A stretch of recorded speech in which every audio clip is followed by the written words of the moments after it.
Assalamualaikum warahmatullahi wabarakatuh. Bertemu lagi dengan saya, Robit Fahmi di channel Bukan Aktivis.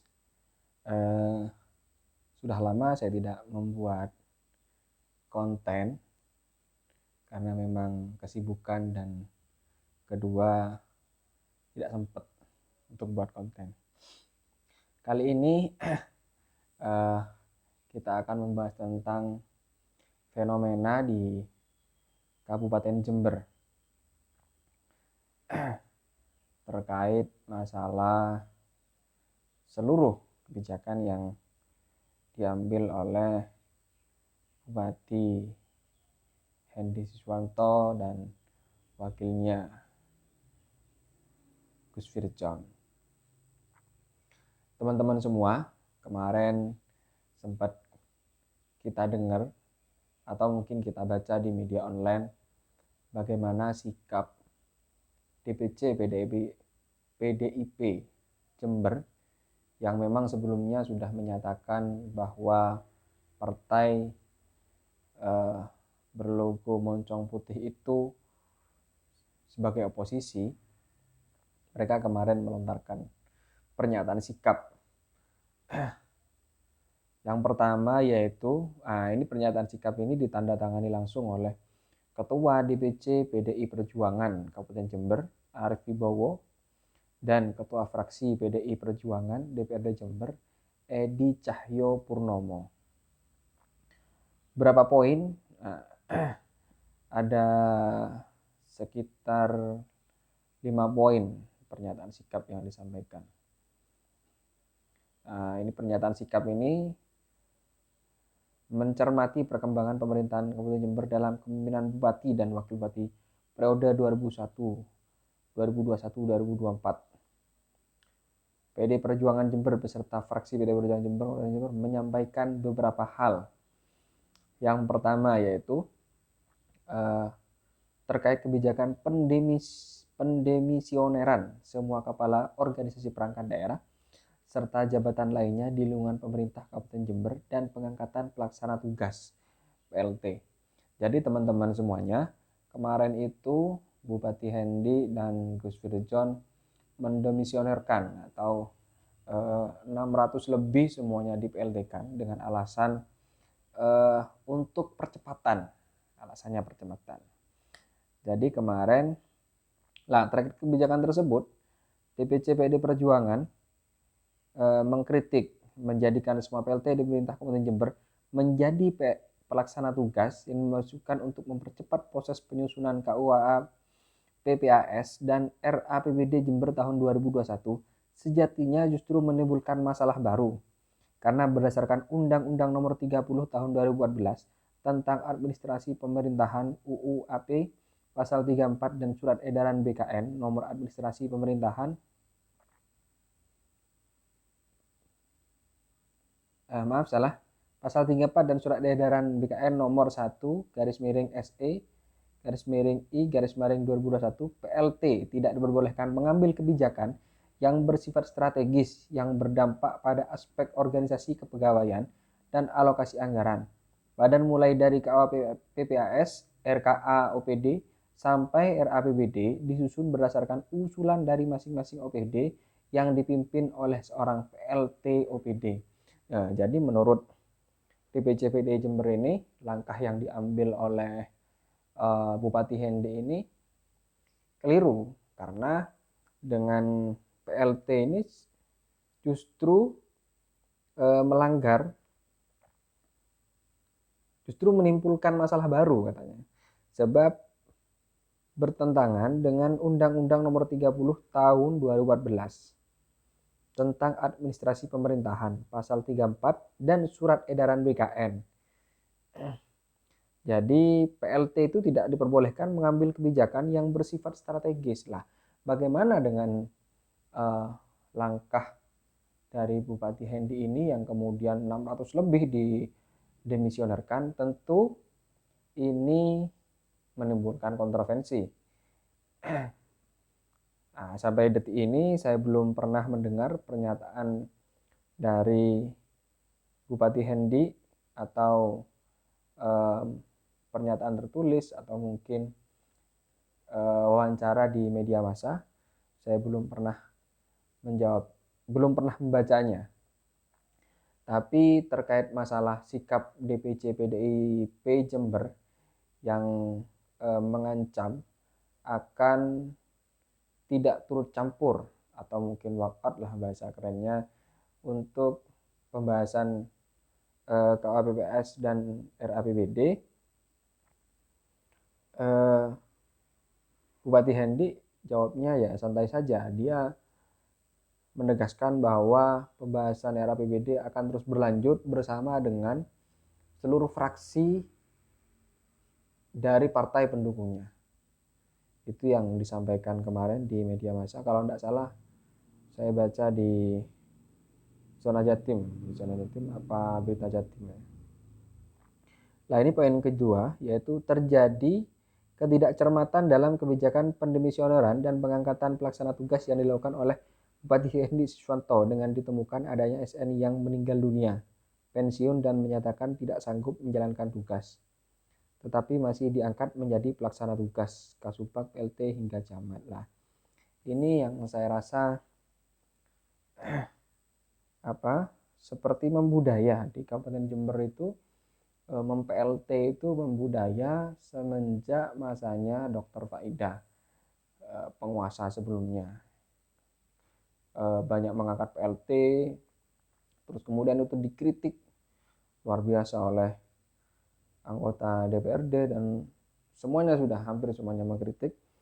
Tapi kemudian rupanya kebiasaan mem-PLT-kan ini tidak sampai di situ saja.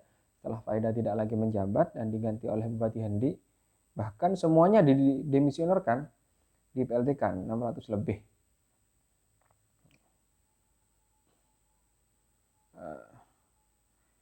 Ini poin nomor 2 terkait pembahasan KUHPPS sampai dengan RAPBD Kabupaten Jember tahun 2021. Kami berkomitmen agar KUHPPS dan RAPBD tahun 2021 segera dibahas. Tentu tetap mengikuti semua tahapan yang diperintahkan dalam Undang-Undang Nomor 23 Tahun 2014 tentang Pemerintahan Daerah dan Peraturan Pemerintah Nomor 12 Tahun 2019 tentang Pengelolaan Keuangan Daerah maupun Permendagri Tahun 4 Tahun 2000 tentang Pedoman Penyusunan APBD Tahun Anggaran 2021. Dan poin yang B, mengingatkan pemerintah Kabupaten Jember bahwa KUHPPS dan RAPBD tahun 2021 masih berpedoman kepada RPJMD Kabupaten Jember tahun 2016-2021. Sebagai konsekuensi, Bupati saat ini belum dapat memasukkan beberapa program prioritasnya yang memang tidak ada dalam RPJMD tahun 2016-2021 dan RKPBD tahun 2021. Mendorong keterbukaan informasi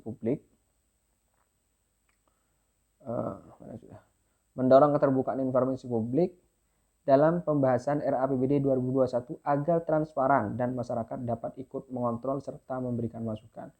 Sebaliknya, kami menolak dengan keras jika KUHPPS dan RAPBD dibahas hanya untuk formalitas dan melanggar berbagai peraturan undang-undang yang ada, karena uang rakyat ini harus direncanakan, dipergunakan, dan dipertanggungjawabkan dengan sebaik-baiknya. Jadi ini kritik yang keras. Kemarin itu Bupati Hendi sempat mengumpulkan, kalau tidak salah di Pendopo, katanya itu percepatan pembahasan RAPBD, tapi di sini dikritik tidak hanya sekedar cepat, melainkan juga harus bukan formalitas, karena ini anggaran ini untuk rakyat Jember. Bagaimana kalau hanya sekedar mengandalkan percepatan, tapi kemudian anggaran itu tidak maksimal untuk kepentingan masyarakat. Nah, terus kemudian ini poin ketiga. Kami mendorong upaya percepatan pembangunan melalui prioritas anggaran di RAPBD tahun 2021 menyangkut infrastruktur. Nah, ini yang pertama, infrastruktur. Berbagai jalan rusak yang mengganggu mobilitas, lampu penerangan jalan, dan saluran irigasi. B. Kesehatan penanganan COVID-19. Menekan angka kematian ibu AKI saat melahirkan yang tinggi di Jawa Timur, menekan angka kematian bayi AKB saat kelahiran yang masih tertinggi di Jawa Timur, menekan jumlah anak stunting yang peringkat ketiga tertinggi di Jawa Timur dengan merevitalisasi peran posyandu dan sinkronisasi berbagai petugas pendampingan seperti pendamping desa dan PKH. Pendidikan, perbaikan beberapa gedung sekolah dan infrastruktur. Pendidikan yang tanggap COVID-19 untuk persiapan pembelajaran tatap muka. D. Pertanian. Dan E. Penanganan COVID-19. Nah, ini sarannya dari DPC PDIP Jember agar prioritas anggaran 2021 ini ya harus katanya DPC PDIP Jember ini harus diprioritaskan untuk 5 poin. Pertama, infrastruktur, kesehatan, pendidikan, pertanian, kemudian penanganan COVID-19. Dan pernyataan sikap nomor 4 dari DPC ini yang sempat dilontarkan oleh Bupati Hendi ketika beliau baru dilantik sekian hari. Beliau sudah mengeluarkan wacana akan melakukan pemindahan kantor pemerintahan, kantor Pemkab dan kantor DPRD di daerah Bintoro. Karena satu, di sana Pemkab itu memiliki lahan yang luas, sekian hektar. Tapi apakah ini cukup dijadikan alasan untuk memindahkan kantor pemerintahan? Bahwa kita tahu memindahkan kantor pemerintahan itu tentunya akan menghabiskan anggaran yang tidak sedikit. Apakah sudah layak? Apakah mungkin kantor pemerintahan sekarang ini sudah tidak layak ditempati? Atau mungkin ada alasan lain, misal yang kemarin sempat mencuat itu karena untuk mengurai kemacetan. Sejauh ini kalau saya lewat di daerah alun-alun, sepertinya kemacetan itu tidak terlalu berarti atau tidak terlalu lah dibandingkan dengan yang daerah kampus. Memang kalau sepulang sekolah di daerah Jawa itu SMA atau SMP yang pulang sekolah tentu mengganggu arus jalan sehingga macet. Tapi kalau daerah alun-alun sepertinya kemacetannya tidak begitu. Kalaupun itu yang dijadikan alasan, saya rasa kurang kuat. Ini butuh kajian lebih untuk melogiskan. Jangan hanya sekedar membutuhkan kajian dari para akademisi. Kira-kira ini layak enggak melakukan pemindahan atau wacana pemindahan kantor pemerintahan ini. Jangan kemudian mencari akademisi untuk melogiskan. Nah, ini yang keliru. Jadi mencari akademisi yang sekiranya pro dengan wacana pemindahan, jangan seperti itu. Karena kemarin di Radar Jember juga melakukan jejak pendapat terkait pemerintahan, dan hasilnya walaupun itu tidak mewakili semua masyarakat Jember, hasilnya rata-rata menolak wacana pemindahan. Ini pernyataan sikap nomor 4 dari DPC PD Jember. Menolak wacana pemindahan kantor pemerintahan Kabupaten Jember dan kantor DPRD Kabupaten Jember yang disampaikan Bupati Hendi Suwanto pada beberapa kesempatan. Karena secara etika jelas menyakiti hati rakyat di tengah kesulitan ekonomi rakyat Jember akibat pandemi COVID-19, di mana pendapatan masyarakat banyak mengalami penurunan, sebagaimana tercermin dari kontraksi pertumbuhan ekonomi yang terjadi di Jember hingga minus 2,9% dan peningkatan jumlah penduduk miskin dari 9,25% pada tahun 2019 menjadi 10,9% pada tahun 2020. Penggunaan anggaran untuk pemindahan kantor pemerintahan Kabupaten Jember dan kantor DPRD Jember dalam asumsi kami akan menyedot anggaran hingga lebih dari 100 miliar. Padahal anggaran ini jika digunakan untuk bantuan modal terhadap UMKM dan menjangkau setara 20.000 UMKM di Jember, atau bantuan sembako setara dengan 50.000 keluarga penerima manfaat.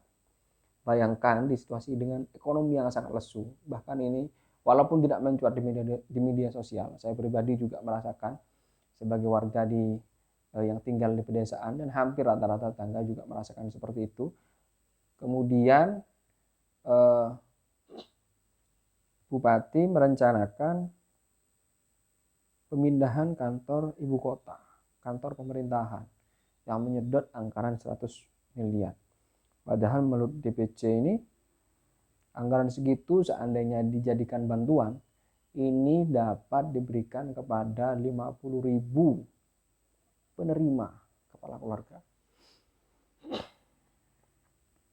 Nah, ini sangat disayangkan, menurut saya sangat disayangkan. Kalau kemudian di situasi seperti ini masih ngotot untuk melakukan pemindahan kantor pemerintahan, dan saya rasa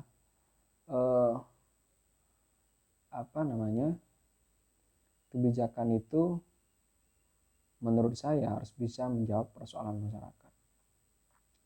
Ketika saya lemparkan persoalan apa yang dihadapi oleh masyarakat Jember, maka tentu jelas kalau lihat di media sosial, persoalan jalan itu yang paling utama. Terus kemudian persoalan ekonomi lesu, terus persoalan COVID, dan persoalan pemindahan kantor pemerintahan itu bukan menjadi persoalan masyarakat. Ketika dipindah pun ataupun tetap pun tidak ada pengaruhnya terhadap masyarakat. Ini menurut pandangan saya. Dan yang kedua, yang ke B, wacana pemindahan kantor pemerintahan Kabupaten Jember dan kantor DPRD Kabupaten Jember sebelum RPJMD baru diundangkan dan perubahan RT/RW serta belum diundangkan RDR jelas akan menabrak berapa peraturan tersebut. Jadi menurut DPC PDIP